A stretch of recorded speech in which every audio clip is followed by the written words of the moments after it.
Hello, everyone. Welcome to the webinar on Smart Factory, the future of industrial connectivity. I apologize, we had a small technical glitch here, and for some reason my camera is not showing up. So you see a background on my side. I hope it will be better for the others, and I hope I can fix it. Bit unfortunate, but let's get started. We have a 1-hour webinar ahead. Please use the Q&A button. Some people have already asked a couple of questions prior when they signed up, but as we go, use the Q&A button for ask questions and chat with us if you have problems. We will make a replay available and we will ask you for your feedback at the end. So with us being a little bit delayed, let's get started. A quick welcome and introduction. Today's speakers, my name is Knud Lasse Lueth. You can't see me, but I will try to get my camera going here in a minute. I lead IoT Analytics and have been looking at market research for a while. Today with me is Anand, who leads our industrial work stream. And we have 3 guests from Belden today. There's Matt, who is a senior product manager. There's Justus, who's a business development manager. And then there's Erik, who's a program manager. And they all will share their insights on smart factory and specifically industrial connectivity. Very briefly about IoT Analytics. We are a market research company for various technology and industrial topics. I won't go into details. We produce a lot of reports, databases. We also do some custom research. Latest customer satisfaction survey was good. And so we aim to produce research that helps our clients make better decisions. That's at the end our goal. And in terms of the smart factory coverage, just very briefly, we've had a bunch of research on this, but I want to highlight our industrial connectivity report from 2019. We had a smart factories report in 2021. We had an Industry 4.0 adoption report in 2022. And we have a new report coming out in probably 2 to 3 weeks, industrial connectivity, which we will use today. We'll share some of the highlights from that report. That's why I'm putting it here, where we put a lot of effort, and Anand and his team specifically have done that, into analyzing the market for various things that we'll be discussing today.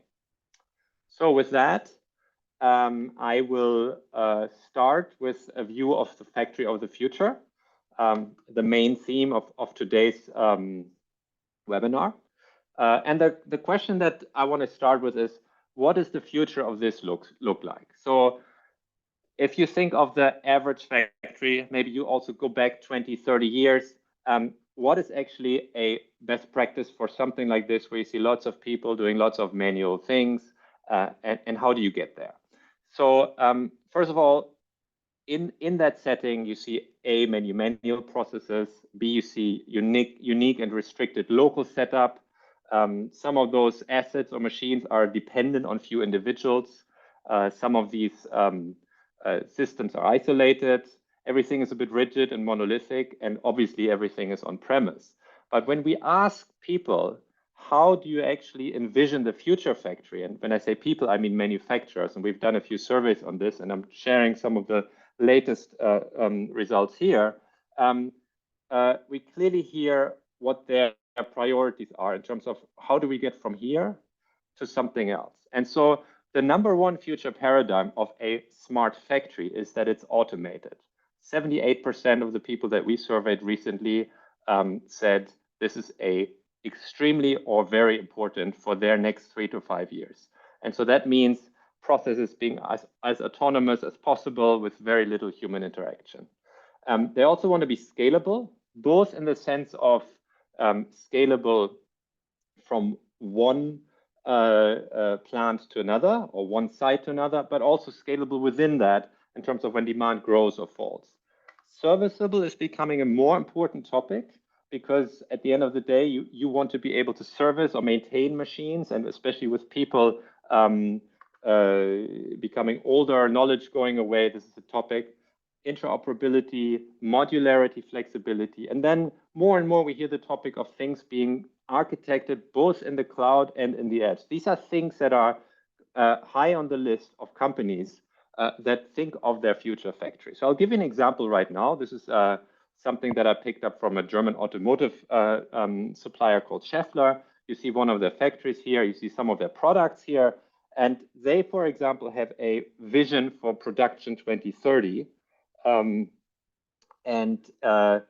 if you look at that vision, they've kind of painted what they want, and then they talk a little bit about what does that actually mean for them. So one of their focus areas is creating a digital twin of everything that's in the factory. Another one is making it adaptable in the sense of pretty much related to everything being modular. If you need to change something, if demand changes, things are changeable. They have more and more advanced robotics, going a little bit back to that automation topic, for example. They are talking about AI in various settings, not only generative AI, also like for quality inspection and other things. Integrating the logistics, having a sustainable production related to energy efficiency, focusing on the overall output, renewable energy, and so on. Having consistent planning, enabling an end-to-end and in some cases wireless connectivity throughout the plant and even outside. And then lastly, lifelong learning, really focusing on the fact that things change so much, we will never be done with learning and adapting. And that is really something that the people that are working there need to be helped with as they go along. So that's kind of a view of one of those companies that is envisioning their future factories on a very high level. Yeah. So in this case, one of the quotes is, "We would like to transform nearly all of our factories according to this 2030 holistic vision." And the company has an execution plan for this, for each of these factories in the next 5 years. I think it's a good example of something that's happening. If we kind of go back a little bit now towards what we as a research company see here is, we look at something, hey, there's an entire tech stack that is getting modernized in the sense of from the devices or the controllers and so on, all the way up the stack. There's also an element of where you're bringing in new technologies. We call these supporting technologies, whether it's specific robots or whether it's 3D printing. And at the end of the day, a lot of these then are used together to create new or improved applications use cases that aim, for example, to have a better automation, to improve asset utilization, to improve prototyping, and so on. So that's kind of the, one way to look at this as a whole. And so as a market research company, what we do is we, for example, then look at number one. And if you joined a little bit later, my camera is off. I apologize. I'll get it going soon, but I will, as long as I'm talking, I will keep going through here. Industrial connectivity, what is the focus of what we're looking at, is really a key part here of that tech stack to enable that smart factory of the future. And from a market point of view, I won't spend too much time shouting out some boring numbers, but it's a huge market. I mean, Industry 4.0 tech spending is in the 200 billion range right now, and 36% of that, and I realized the legend got lost here, 36% of that is related to industrial connectivity, which is the main topic of today, showing you that is actually a pretty big chunk of getting that smart factory ready. And I do want to say one other thing before I hand this over to my colleague Anand. We are talking also a lot about AI right now, and I wanted to bring this in because I wanted to show you that, yeah, AI is, for some of the people that are discussing this, the end goal is something that we're going to be doing in the next years. But I also want to highlight the fact that if you want to do good AI, you got to have proper data science tools. You got to be able to transform data so that data science can use it. To do that, you got to have the right data storage, whether it's in one place or in several places.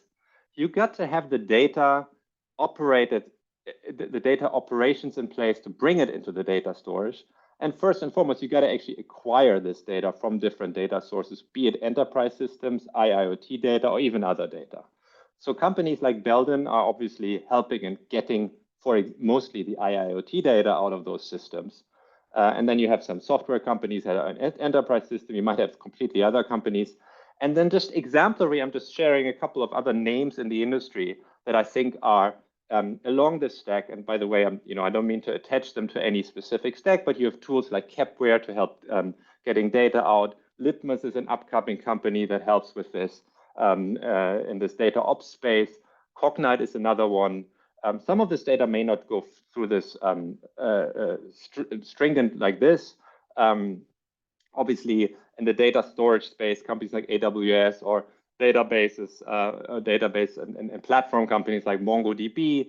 Snowflake is a company that's coming up on this space. Obviously, you might want to use Microsoft, and perhaps you want to do your AI with OpenAI. So it's a kind of a typical way of doing it.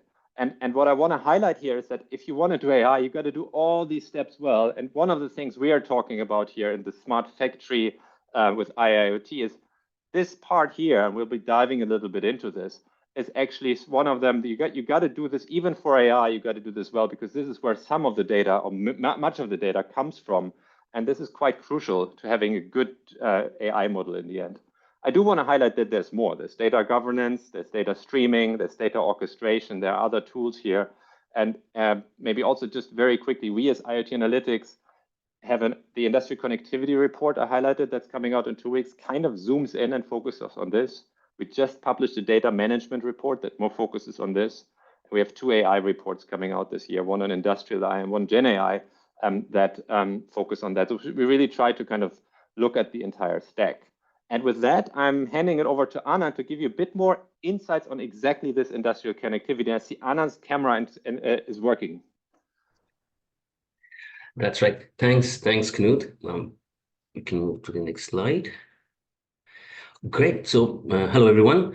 Picking up from not so boring numbers that Knud mentioned about the 36% share. So, just looking at a little zoomed in, very high level view of the connectivity market. We see currently it's at 80 billion, and it's going to go to about 120 by 2028.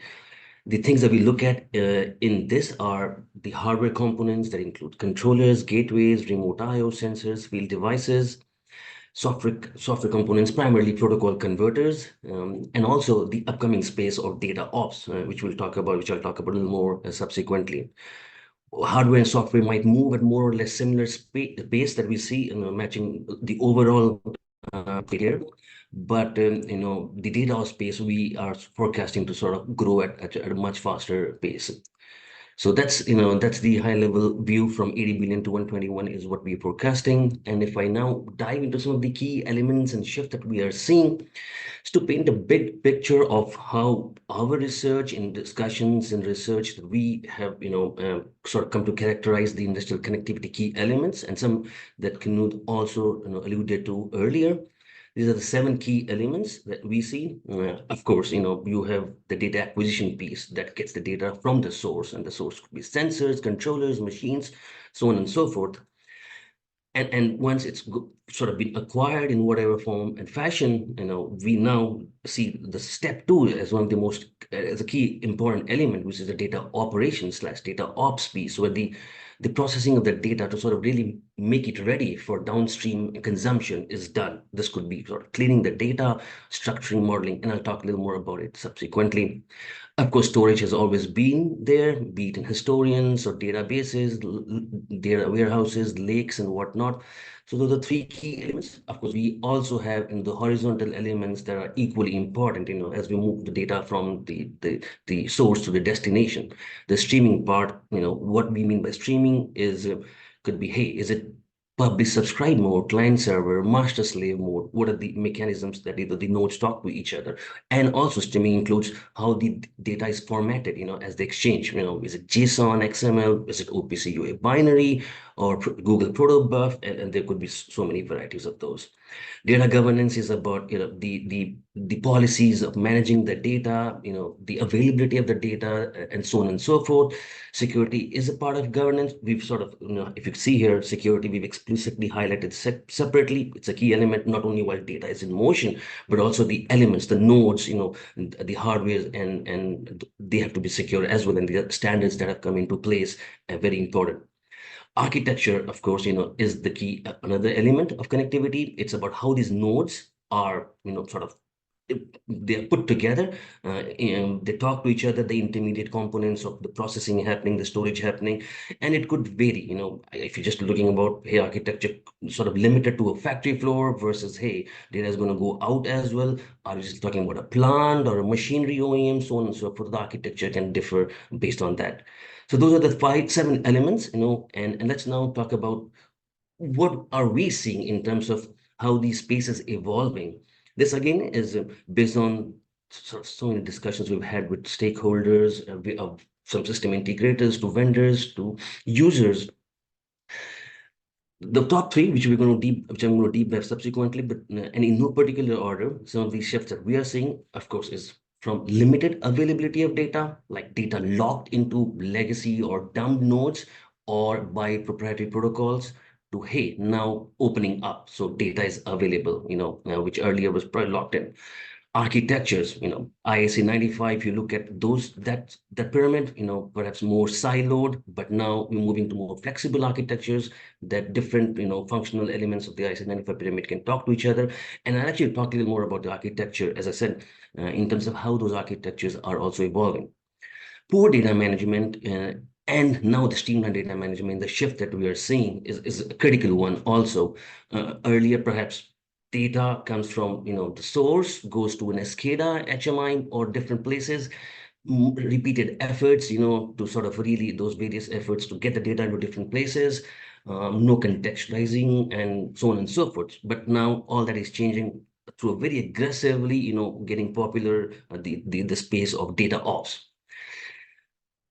The other one that we're seeing a shift is the fragmented connectivity, serial connectivity, RS-232, 485, the field buses, so on and so forth, now with Ethernet. And now we also see, like Ethernet forming the backbone, all the way down to the layer 0 with single pair Ethernet, APL coming in, and at least, trying to unify, where, a cross conversion from one medium to another medium, because protocol conversion, losing data, so on and so forth, of performance, so those things, Ethernet is supposed to sort of start to, get rid of.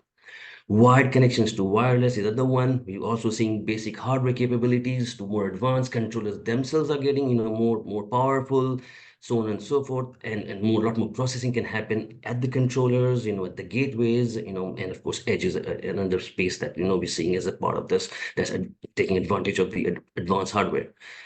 The last piece, of course, what we're seeing is, and it's getting a lot of attention, is the hardware coupling, where the software and hardware not necessarily coupled. You see a lot of this in the virtual PLC. If you follow that space, the controller runtime, does not necessarily has to be coupled to the hardware, so-called the box PLCs. The users have more freedom now to say, hey, I choose the runtime of the controller runtime from one vendor, hardware from another vendor, because, hey, I want to run multiple workloads, or I want to run it on a data center or a different server machine or whatnot for various use cases. So whole this distributing computing, the hardware decoupling part, which really does a lot of processing and whatnot that can happen independent of the hardware, is another shift that we're seeing in this space.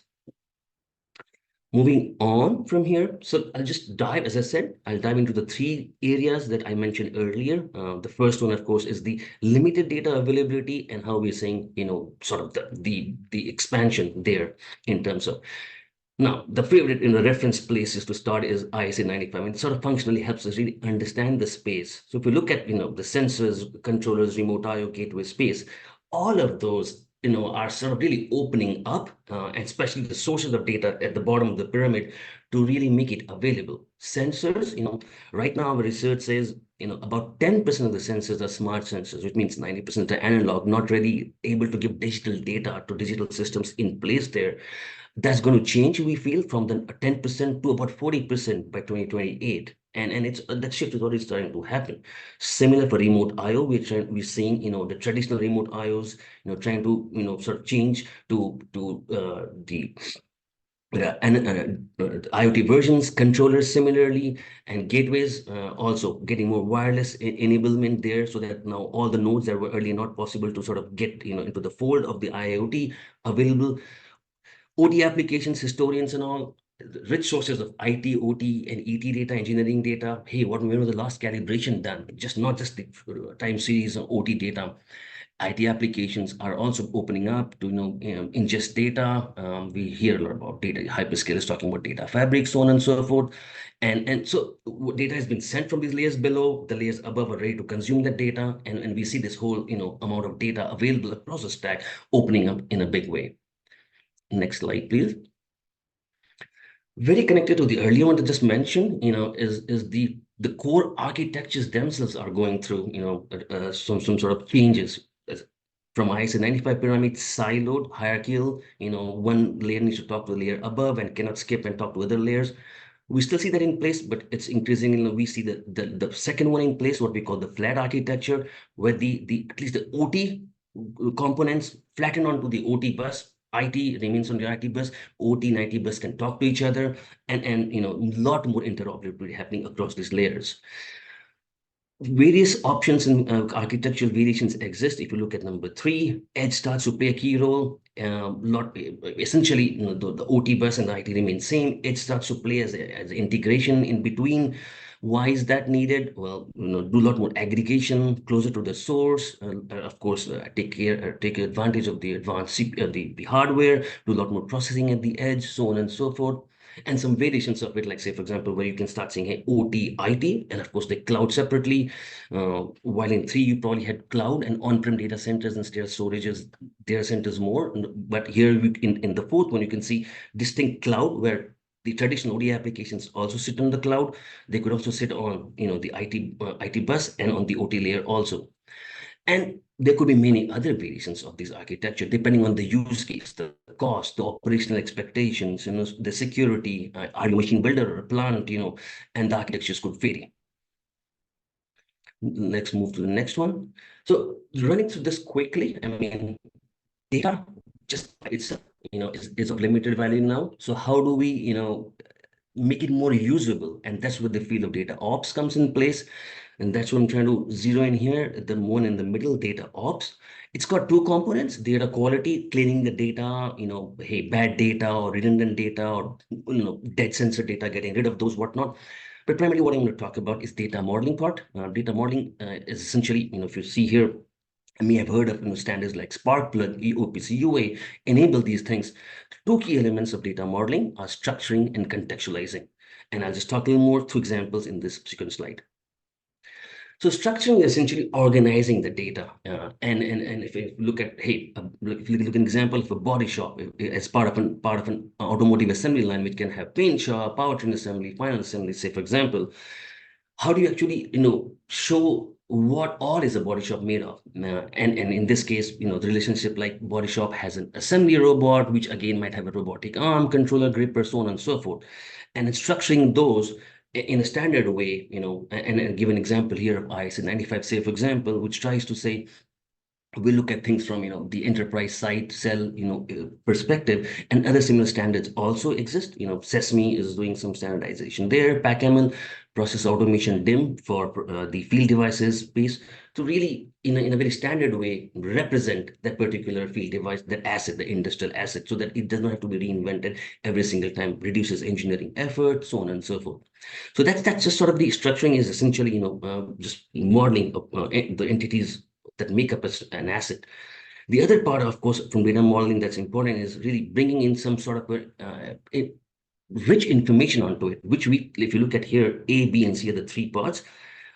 Assigning the attributes, it could be very static attributes like name, data type, so on and so forth, but also dynamic ones like value, status, or MES data brought into here, bringing or KPIs, running calculations of KPIs, so on and so forth.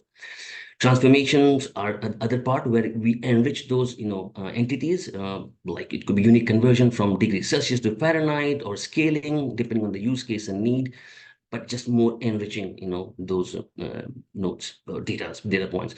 The last part is very important, where a particular node, it does not exist in a silo. And in fact, that was the problem earlier. You look at it just by itself, but it really exists in a system and needs to be correlated with the system of systems that it exists in. There are protocols that I'll talk about, and we'll go into that. How do you define the relationship between a node to other node? And this is the whole part where the richness of the contextualization comes in place. Quickly go to the next slide, and I think it'll be clear. Anand, can I suggest that we kind of see if there are questions here and move it on, because we started a little bit late. I want to make sure that we have a fair share of everyone discussing, and then we will see where the questions will lead us, which is me inviting, I'm sorry to cut you off here, is me inviting everyone to please paste questions. I see a few have come in already into the Q&A, and I do want to mention, as my kind of handover to Matt from the Belden side, that all of this is not easy, and the top challenges, according to some of the research we've done, is developing actually applications in this complex setup, securing all of that, interfacing with the existing application, and then managing those different data formats and protocols. And with that, kind of in the back of my mind, because I know that Matt and team will talk a little bit about this from their side as well, I will hand it over. Thank you. And by the way, my camera works again. Yeah, good to see you back, Knud. Can everybody hear and see me okay? I think we're good now. Okay, great. So thanks, Knud and Anand. I'm, like Knud said, my name is Matt Wopata. I'm product manager for Belden's Edge Solutions, and I'm going to do a quick background on Belden generally for those of you that aren't familiar with Belden or think of us as just a wire and cable company, and then we'll dive into how Belden's industrial connectivity solutions help solve some of those challenges that Knud was alluding to in the last slide. So who Belden is. Our purpose is to build the foundation for a digital world, and we do that with 3 distinct business units: our industrial automation solutions, our smart buildings, and our broadband solutions. Our business unit that's represented on the call today from Belden is part of the Industrial Automation Solutions Group, and we'll dive into that one a little bit deeper. But before I do that, I want to provide some context on Belden. We've been around for 120 plus years now. We've developed technology that has been a core part of a lot of the major innovations that have happened in the digital space over the years, including radio broadcasting in the 1920s, to the television, to the computer networking. And then today we're reinventing ourselves again and shifting our focus to make possible value-added solutions for our customers. And one of the ways we manifest this is through our customer innovation centers that are located all over the world. So we have representation in North America, Europe, and in Asia with 5 customer innovation centers that help Belden co-innovate with our customers to help solve some of their biggest digitalization and networking and data challenges. And so double clicking on the industrial automation group, the business unit that we're part of, we provide digitalization solutions for 4 key vertical industries: energy, discrete, process, and mass transit.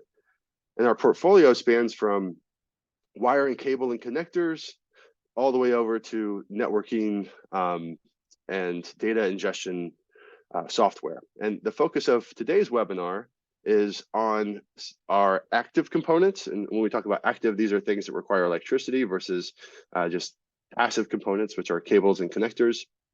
So our active hardware ranging from IO-Link masters up to edge gateways, as well as some of our software in the Belden Horizon suite that's used for managing applications and devices and doing data operations. Excuse me.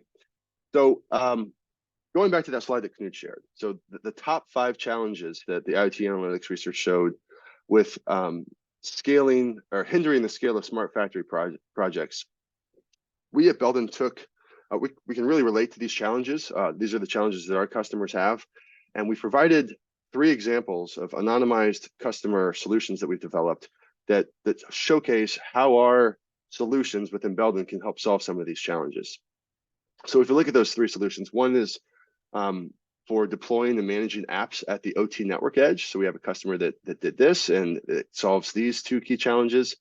And then we have 2 other customer examples that Justus and Erik will talk about that address these key challenges associated with scaling smart factory initiative. So I'm going to touch on this one first. So this architecture picture it comes from a customer that was trying to run containerized applications at their network edge. And specifically, they wanted to run a MQTT broker and a cybersecurity sensor to help with both cybersecurity and their data ingestion needs. And they came to Belden because we had a full suite of software and hardware and domain expertise to help them glue all these pieces together and come up with an end-to-end solution. And that's part of our transformation. We're not just selling parts anymore to the customers. We're working with them to solve the specific business problems that they have.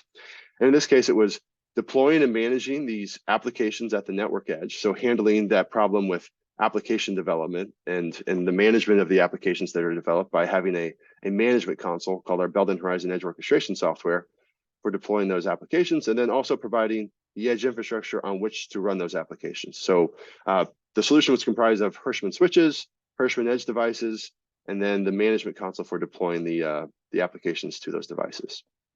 So just double clicking again on the edge solution generally that we provided to the customer and that we provide to other customers. At a high level, our goal in providing edge solutions for customers is to make it easy for customers to connect their data sources to their data destinations. And our edge solution is comprised of 4 key components that allow customers to do that. Our OpEdge family of edge devices, which has a base operating system that has firewall and routing and switching capability built into it. This is really focused to be deployed at the network edge, specifically the OT network edge. And then our hypervisor and container manager is used for running edge applications on our edge devices. We have edge applications ourselves. Justus is going to highlight one of them later in the presentation. But we also are an open platform for running other applications, which we highlighted in the case study just a second ago. The third piece is the Belden Horizon console. This is the software that's used for managing the edge devices and the applications that run on it. One of the capabilities that we talked about in the previous slides was our edge orchestration software, which is for deploying and managing those edge apps that are running on the edge hardware. And finally, the fourth pillar of our solution is our services. So those 5 customer innovation centers deployed all over the world allow us to work with customers to develop these solutions. One more slide on the products, and I'm going to throw it over to Erik to talk about the challenge, the customer challenge that we solved with his product line. This is our portfolio of edge devices. We have a heavier OpEdge. I shouldn't say heavier. It's a higher horsepower OpEdge that has an Intel processor, 8 GB of RAM, and can run virtual machines and containers. And then we have a lower horsepower OpEdge that has 4 GB of RAM, an ARM-based processor, and is only focused on containers. So this is our portfolio today. We're growing that portfolio as we speak. And then just video highlights the functionality of our edge orchestration software. So taking the containers in the centralized repository and then deploying them to the edge devices seamlessly and at scale. With that, I will throw it over to Erik, who will talk about the case study here and the challenge that it solves. Erik? Thanks, Matt. Another application that we have was a generator case study. Essentially, a system integrator had a customer application where they needed to increase their data storage capacity. They were with their current system, they were only limited to about 3 months worth of data storage. And so they really wanted to increase that. Part of their challenge there was interfacing with a couple of the oil and gas compressor station, or the compressors on site. And so they basically had a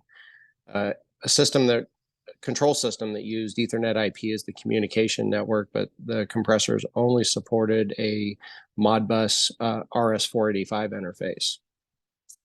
So basically they needed to use industrial communication protocol gateways to gather information from the engine control modules and bring that information up into first the controller, but then eventually into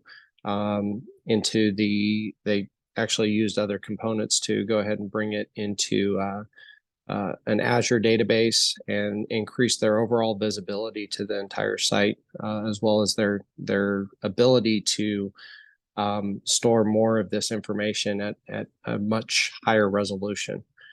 So they were able to do all that with different components. The main one first getting that interface with the communication gateway, and then they brought that into their control architecture, and then were eventually able to push that up into a cloud infrastructure. So next slide, please. So what the architecture looked like was in the product used was the ProSoft PLX31 EIP MBS module. And one of the key things when interfacing with these OT networks is, one nice thing about this was it was, because it's a small gateway device, it could be placed close to the compressor, and that way you had a very small run of RS-485 wiring that you didn't have to worry about interference when running the wire over long distances. And then another key component of industrial protocol gateways is really bringing that information back in near real time to the control system. And by utilizing things such as Ethernet IP and Class 1 IO connections, we're able to get data back on the Ethernet side at as fast as 5 milliseconds. So really the bottleneck or any of the data latency was more on the old RS-485 cabling interface on the Modbus serial side. But that increased their data visibility and their capability to get more information and increase their historical capability.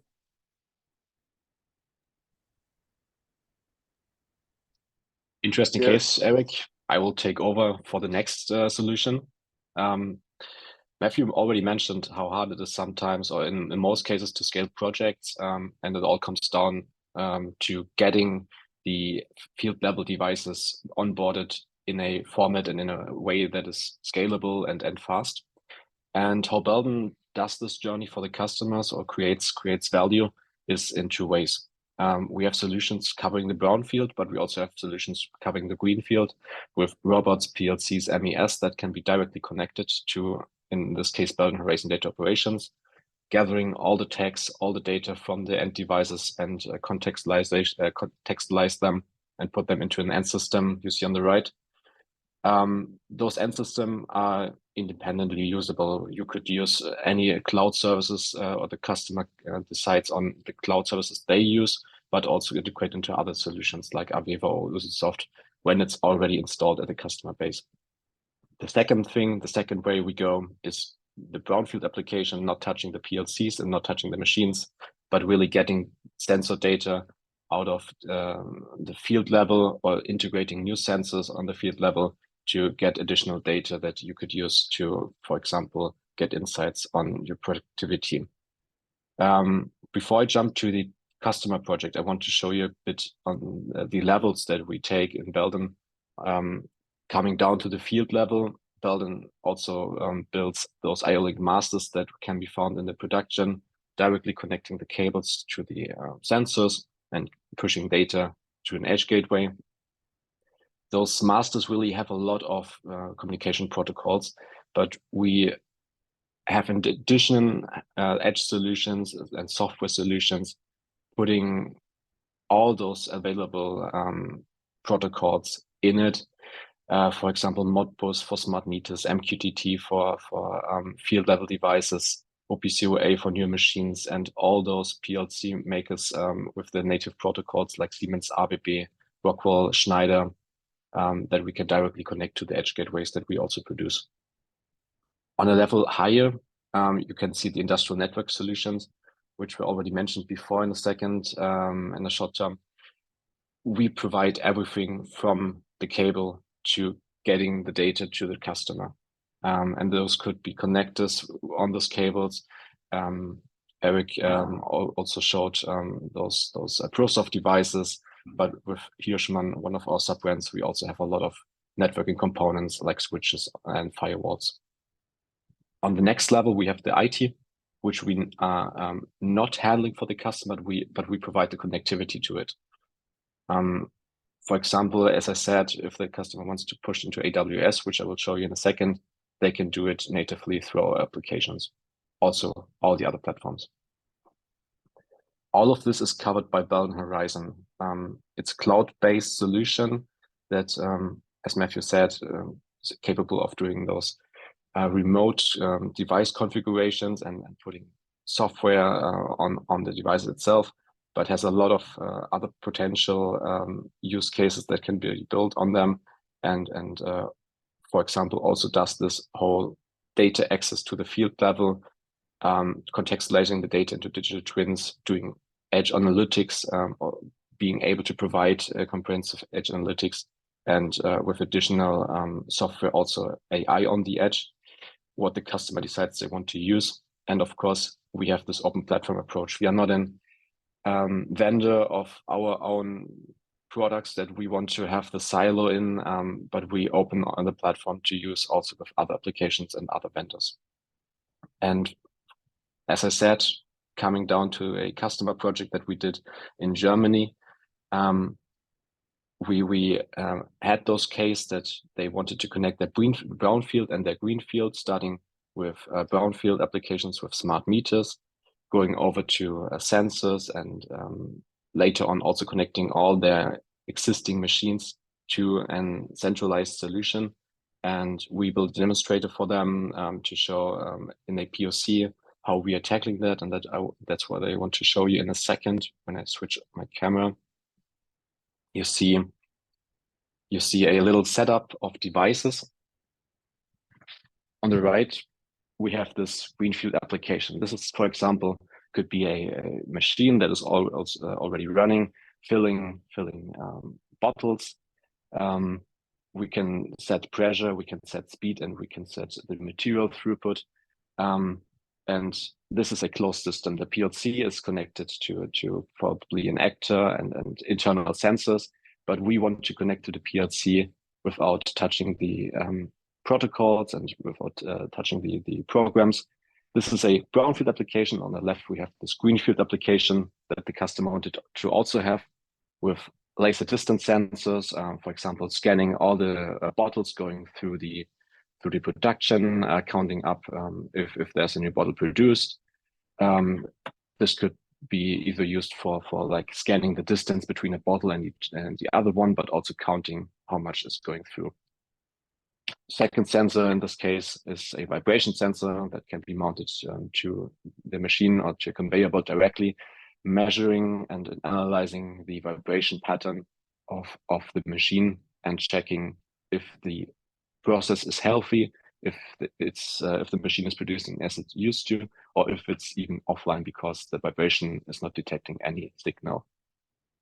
And when I share my screen, you can see the platform that we are using to make this possible. For this left application, we are starting with Brownfield. We have the Cloudfield solution covering the remote device access through this host-based, cloud-based platform. If we connect to, for example, a device in here, we can see all the connections made. We can directly connect a new sensor and instantly see the smart meter that we have connected on the right side, and also the Line X IO-Link master on the left side with all those available ports. And if I just quickly put in this sensor, because this was not connected, you can see in the platform the sensor being detected. On port 1, it should be available in a few seconds. It's already counting. And not on port 1, but on port 2, it's get detected, and we can set it up in seconds to any cloud service. I would skip this step because it's self-explaining. I just do it really quick and set an interval. But in the end, you will choose the cloud service, set it up, and then you have it ready in any cloud service you like. I prepared something for this demo because we have a lot of other sensors here already being connected. This is, for example, Sidewise, classical cloud service to display data in a dashboard in a simple way. And we have this bottling machine on the right. When I start this machine and the values go up, and I change something with the pressure because we need more pressure to put through the pipes, then the OEE is going up to value 7. And after a few seconds, we see it also in our dashboard that the OEE is rising, the machine is producing more effectively, but we also see the vibrations of the machine laser distance sensor that I just showed and moved a few seconds ago, but also the temperature of the fluids and with the temperature sensor and any additional information that we want to have. And as you've seen on the slide before, the options are endless what to connect. We support over 300 protocols from the shop floor, but we can also connect over 20,000 IoT sensors or digital analog sensors through dedicated adapters. And with Modbus, also any kind of smart meter on the market. With Belden Horizon, we're covering those protocols. You can instantly search for the protocol that you want to connect. I have the Siemens one connected here and gather all the tags that are saved in this PLC and use it to make more precise decisions in your manufacturing processes. That's it for my part. I will hand over to Knud again for the Q&A. And thanks for having me.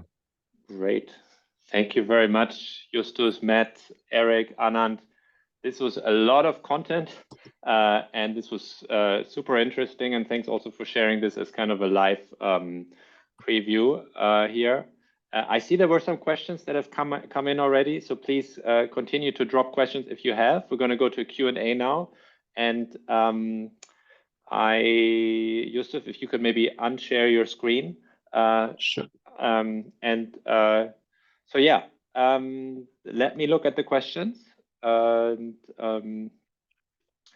There were a couple of ones also dropped in the chat directly to us here. So I'll actually tackle those quickly first, because I think some of them were directly related to some of the things we were showing here.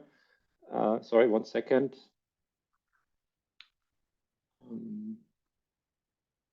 Actually, one, yeah, I will start with the one here. I will start with the most upvoted here. Can you give some examples of wireless technology adoption in a smart factory environment? I will hand this to Belden first, because I know Belden has wireless products as well. Yeah, I'll take a stab at this. So I'm not the product manager for our wireless solutions, but I just messaged him this question on Teams, and I'll just read verbatim what he said. So all of our automated material handling applications are driven by these smart factory initiatives. And we've done wireless communications for smart conveyors and automotive plants that put each car chassis on autonomous carriers rather than the old Henry Ford moving assembly lines. So AGVs and wireless communication within plants to help this flexible manufacturing is something that several of our customers have done. In fact, the second biggest solution that we've sold to customers was for a material handling company that was using a lot of our wireless products to help achieve their needs. And there was a question submitted earlier about Wi-Fi 6, and we have Wi-Fi 6 products available today. So our subsidiary Net Module has a product that's the AP3400 that's an access point that's available today. And then our first Wi-Fi 6 product that supports advanced high-speed roaming capability, which is needed for safety protocol applications, will be out at the second half of this year. So there's the Belden specific answer. Can you maybe you have something more general? Yeah, just a very brief, broad answer. Private 5G often comes up as well in these discussions. We have some research on that as well. I think my view is it's taking a little bit longer than some expected to pick up, but there are a bunch of manufacturers that have rolled out private 5G throughout their facilities. We visited Airbus here in Hamburg recently that has done it. And that's another one. Another very interesting technology, a little bit more in Belden's court, is obviously wireless I/O, which is making inroads, but I don't think it has a big meaningful adoption yet in terms of technologies. But they're coming. I would say they're not the first and foremost things that the manufacturer looks at, though. I think there's a little bit of a gap between what sometimes the telecommunication industry wants us to believe and manufacturers do. I will get to the next question. What are your findings on the unified namespace and how this is connected to industrial connectivity framework? Anand, I think it's a question for you. And if you want to take that. Yeah, quick stab. Of course, I mean, increasingly we see the term, you call it unified namespace or not, but the fact that the need of a layer that sort of really brings together all the data points in the standard fashion acts as a single source of truth is becoming important. We also see, predominantly MQTT, or rather Spark Plug B version of MQTT, becoming the language, the protocol that enables it, because it supports report by exception. It supports, the serialization of data via Google Protobuf, or has also some data types it supports, including data sets. While MQTT could be preferred choice, the important thing to note here is when we call up a unified namespace, we should not get into the problem of localized unified namespaces, because then that beats the purpose. And hence what's important here is information models or standardized models, that everybody uses, vendors, and hence the end users, irrespective of the vendors. That's where I think, at least the information models coming from the OPC UA, could, answer that question. We could also see information models with standardization happening from the MQTT Spark Plug world to be seen. But that's the, sort of the long, view of the UNS that we have as of now. Matt? Yeah, I'm gonna shamelessly plug Belden here a little bit. That one of the things that unified namespace requires is data from lots of different sources so that it's able to be consumed by lots of different destinations. And when we talk about sources, we talk about PLCs and sensors and MES systems and all of these things that Belden has been agnostic for since its inception. Our Hirschman switches have Profinet cyclic and Ethernet IP and EtherCAT and CC Link all built into them. Our IO-Link masters have the same thing. And our Belden Horizon data operations software, as Justus showed, is very agnostic when it comes to collecting the data from all those different sensors and then organizing it into the unified namespace. So when you're thinking about a unified namespace, you want to make sure that the partners that you're creating a unified namespace with are very open to collecting data from all the different systems that you're going to need to collect data from. Good, and I just want to add that we recently attended Hanover Fair, one of the key industrial fairs, and to me, unified namespace discussions were among the leading and interesting showcases there, and there was lots of interest. Just want to, on a high level, share that. Details coming in our Hanover Fair report. Good. There was a question that was also submitted, not in the Q&A, but actually beforehand by a participant. How can businesses effectively measure the return on investment for implementing smart factory technologies? What key performance indicators should be tracked to evaluate the success of industrial connectivity initiatives?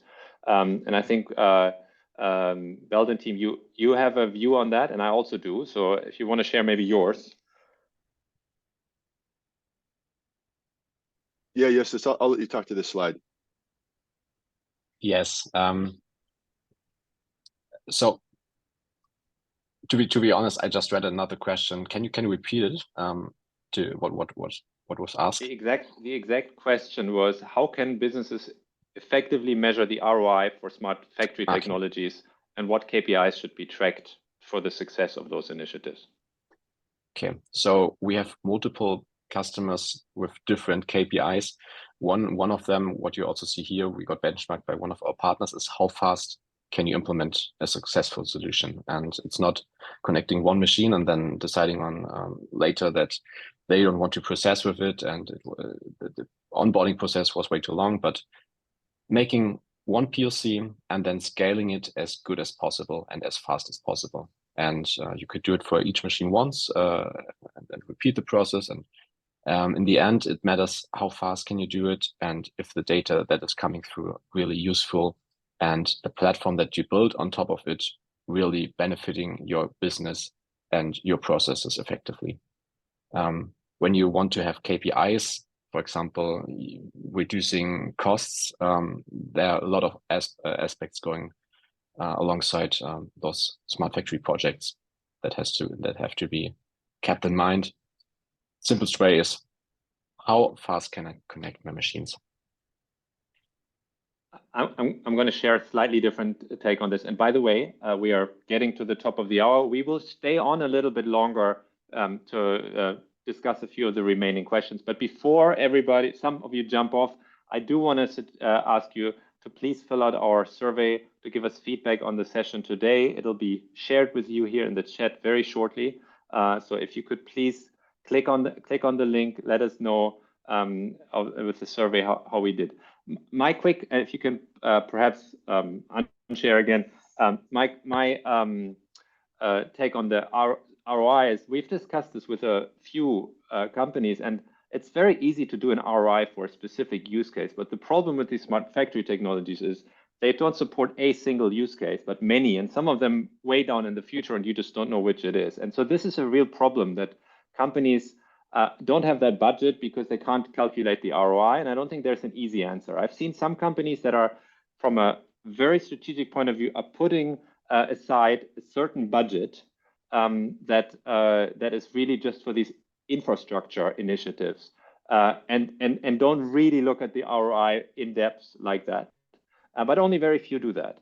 Others are taking one or two use cases that can be directly linked to this, and at least try to implement the smart factory technology along one use case. So you have at least an end-to-end, and what I've heard is, you know, in some cases, these are sustainability linked use cases where it allows you to get to process data that allows you to calculate CO2 emissions or energy footprint or something. And that in itself already is worth it. But I do want to share that I think this is really tough, and this is one of the biggest problems in the whole industry, is that the ROI of such underlying infrastructure is really difficult, and yet we all know that we need to modernize. One question I want to take on, because it's a really good question and answered perfectly, is the security concerns. Having your assets connected to any cloud. That's something that we also saw, and that's why our solutions are built on security, and having those physical network separation to your OT assets. You don't want to directly connect your PLC over your PCA to any cloud. It's not useful to have your really process open to anyone who could access your factory, but you really want to have a separate and additional separation of your really OT network and your factory network. And that's what we see, not connecting everything to a server, but really leveraging edge devices and physically separating those networks on the shop floor. Just to add this one. Yeah, and just a quick reminder that the chat has the link. Please just take, it's just 1 minute to give us one sentence of feedback of what we could improve, what went well. Really helps us to calibrate things. We will continue. It's past the hour, but we still have a bunch of questions here. My suggestion would be to just tackle a couple of the ones from the top, and then see at some point where we end up. And good. I will start with private 5G is not really a Belden topic, I believe, but there's a question: how are you seeing manufacturers considering private 5G within factory environments? Any use cases, please? Anand, I could share that with you, but I think in our company is a different team that tackles this, and I will say we are aware of a few hundred private 5G networks with manufacturers, mostly large manufacturers.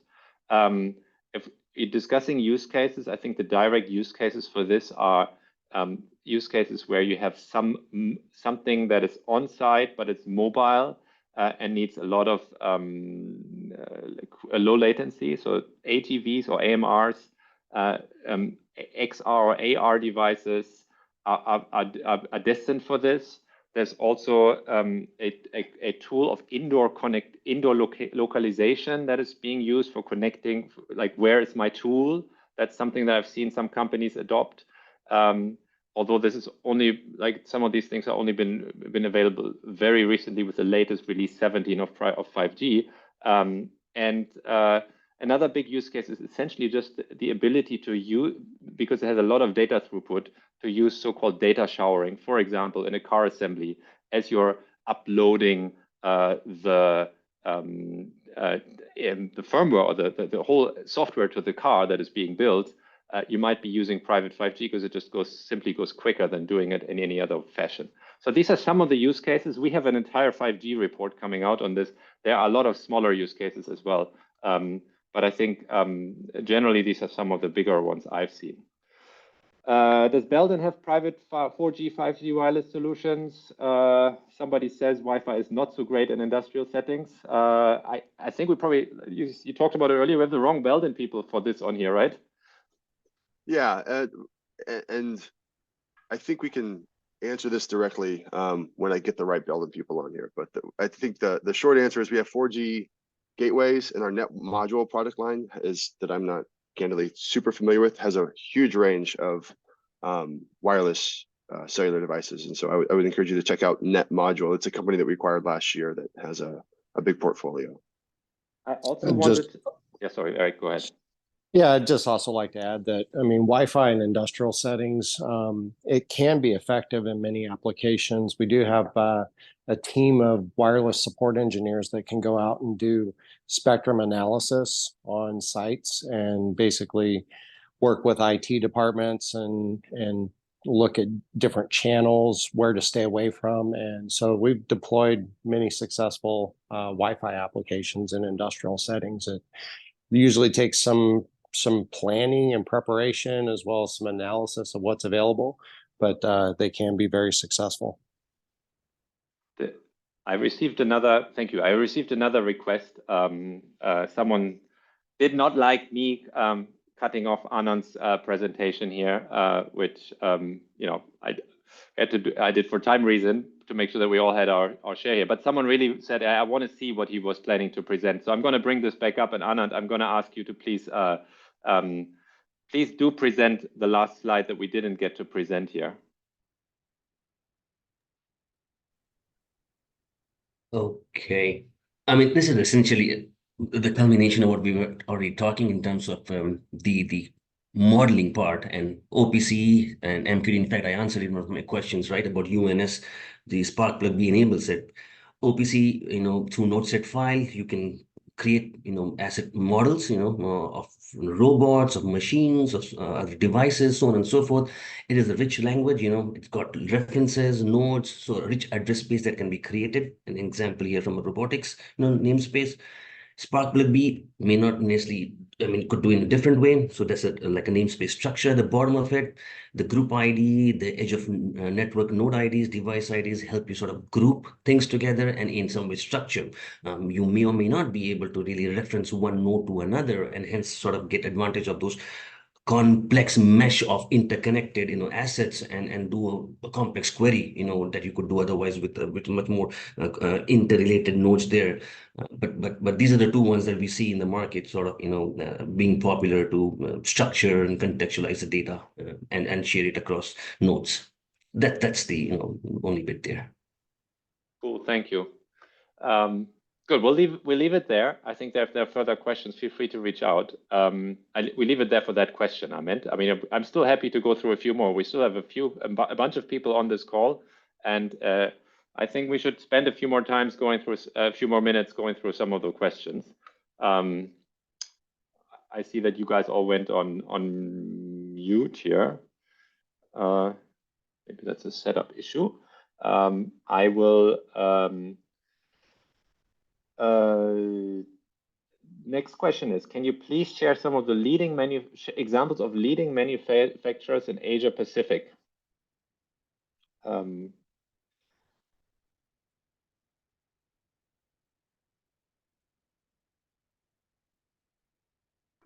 guys here? Can you hear me? See me? Yeah. Not sure what happened. I can hear you, Knud. Okay, you can hear me. I can just share from my point of view. We've done some surveys and research on which, and that's how I read the question. Which are some of the companies that are ahead in terms of adopting some of this? We've done some research, and there are obviously people have very limited insights into others. But a company that I've heard of several times was Hyundai, automotive manufacturer. Obviously, Toyota comes up quite a bit as well. So those two, specifically APAC companies, are often mentioned. I don't know if you guys have any other ones that you want to call out here.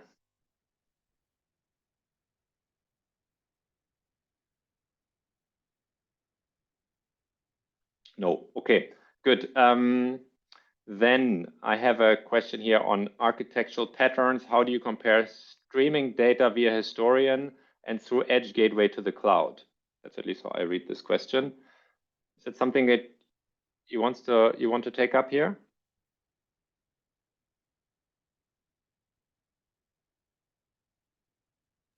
Yeah, I can take a shot at that. Both paths are viable, and what we're noticing is a lot of customers are still using their historian to be the data lake that eventually feeds their analytic systems.